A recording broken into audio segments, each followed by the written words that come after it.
Why I regret moving into a nursing home, 6 hard truths you must know. It was a quiet Thursday morning, the sky was soft gray, like an old sweater you keep for comfort, and I stood at the threshold of my home, with the keys trembling in my hand, not from the cold, but from a kind of fear I hadn't known before. This was the day I gave up my keys, the keys to my front door, the keys to my freedom, the keys to everything I once called mine. They told me it was the smart thing to do. You're safer there, they said, you'll be cared for. You won't have to worry anymore, and maybe they were right. My body was tired, the stairs had become a mountain, and the silence of my house at night had started to echo with things I didn't want to hear. Still, as the van drove away, carrying me toward the nursing home, I watched my little garden fade in the mirror, the roses I planted with my wife still clinging to their last bloom. I didn't know it then, but that small act of letting go would unravel a series of truths I wasn't ready to face. You see, regret doesn't always arrive like a thunderstorm. Sometimes it whispers. It shows up in the form of fluorescent lights instead of morning sun, set meal times instead of spontaneous breakfasts, a bed someone else makes for you. In a room that will never feel like home. I thought I was choosing safety, but what I was really choosing was surrender, not to time, not to age, but to a system that sees elderly care as management, instead of love. That was the first day I stopped living freely, and I didn't realize how deeply that mattered until it was already too late.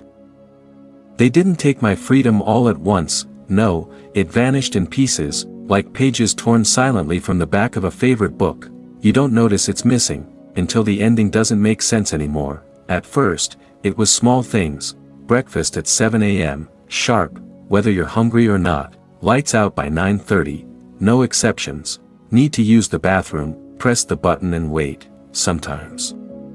Wait a long time. Suddenly, your days are no longer your own, they belong to the rhythm of the hallway, the rotating schedule, the staff shift change. You don't get to decide when to take a walk. You can't just sit outside and feel the sun when your soul needs it. You have to ask. Ask, to live. Do you know what it feels like to ask permission, to exist? I used to wake up whenever I pleased. I'd make my coffee strong and sit on the porch in my slippers, listening to the birds argue in the trees. That was freedom. I didn't know it then. Now, even that silence has been scheduled away. And when you ask the staff why things must be this way, they say it's for your own good. Routine keeps everyone calm. Structure is important.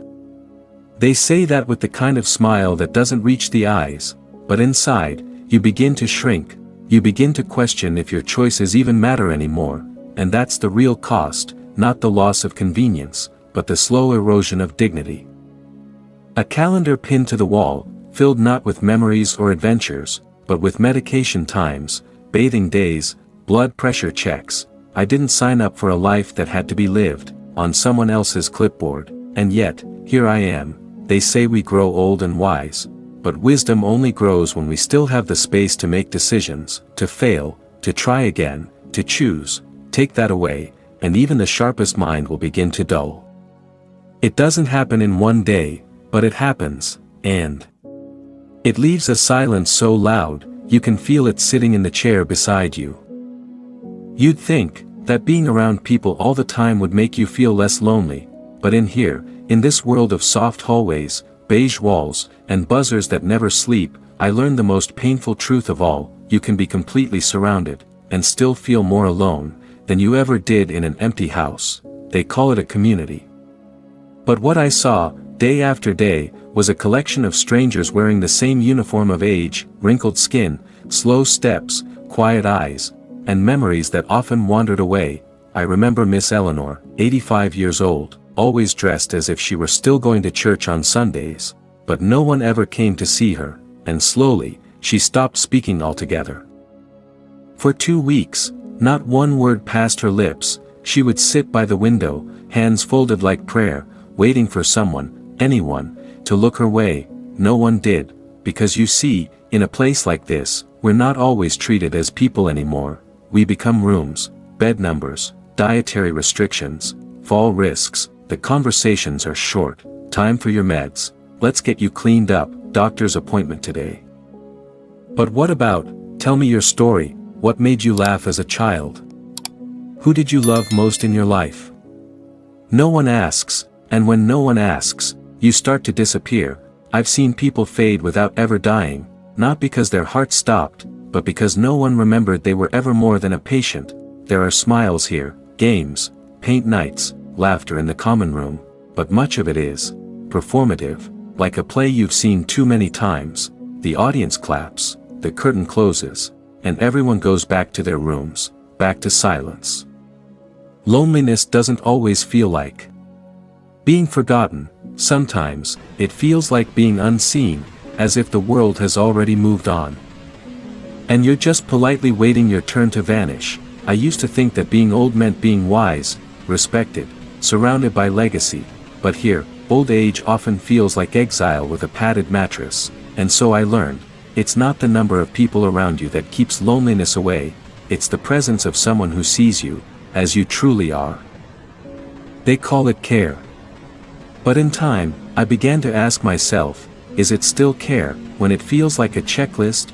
The nurses here are kind, at least most of them, they smile, they nod, they do their jobs, but that's just it, it's a job, not a calling, not an act of love, not a human-to-human connection.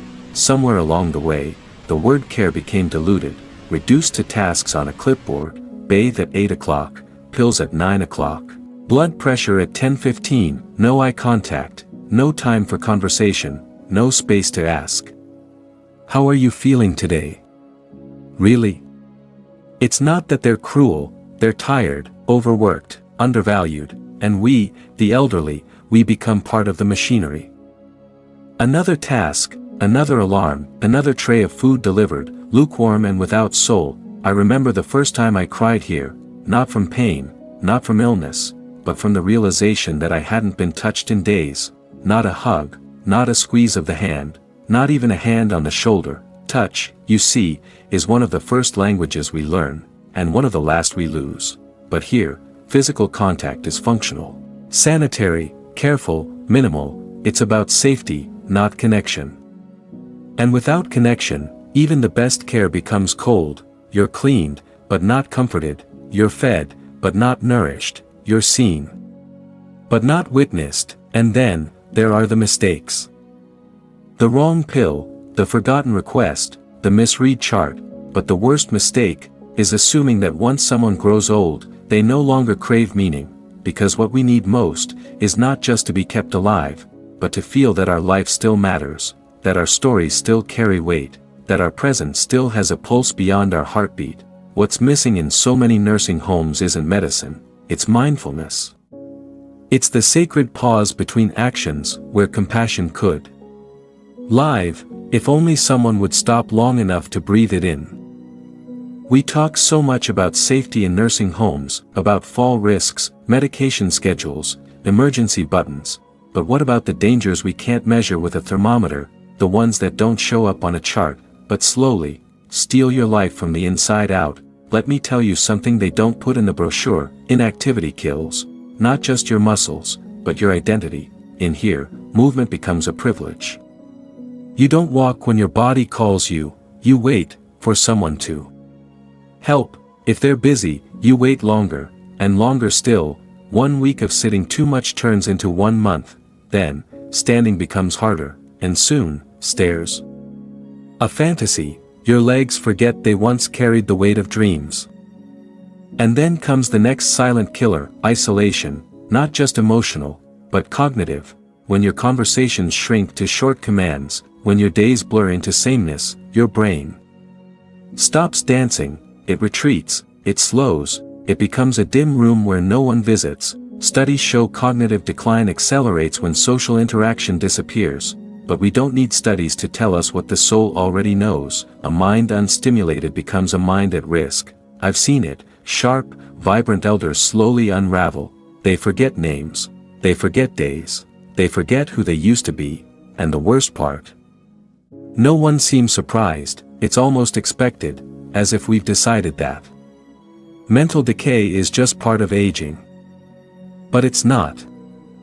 Not always. Sometimes, it's a side effect of the environment, a system that replaces engagement with routine, curiosity with compliance, conversation with silence, and don't get me started on nutrition, meals that look more like obligations than nourishment, microwaved, mass-produced, barely warm, no herbs, no joy, just fuel. For a life that feels like it's no longer burning, I didn't realize that hunger wasn't just for food, it was for color, for flavor, for stories at the table, for that feeling when you cook something with your hands, and feed your memory, not just your belly. Even the air feels processed, sterile, filtered, dead. They say the home is clean. But at what cost? Over-sanitized rooms, disinfected chairs, the constant smell of bleach and loss. We fear germs more than we fear emptiness, but one infects the lungs, the other infects the soul. We age from the outside in, but we weaken from the inside out, not always from disease, but from a slow starvation of meaning, purpose, and movement. I used to know who I was. I could stand in front of a mirror and recognize the reflection staring back at me. The lines on my face were stories, each wrinkle a chapter, each gray hair a memory that lived in the strands. But here, in this place where time has no mercy, where routine is the only rhythm, I began to lose myself, not in the way you might think. I didn't forget my name. I didn't forget the faces I loved. No.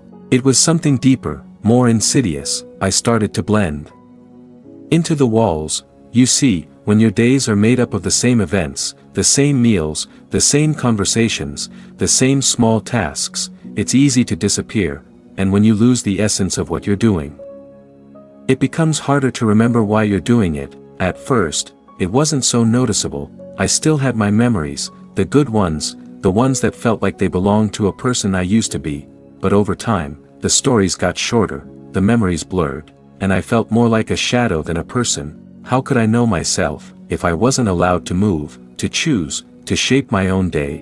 When you let someone else control your schedule, your thoughts follow suit. Breakfast at 8 o'clock.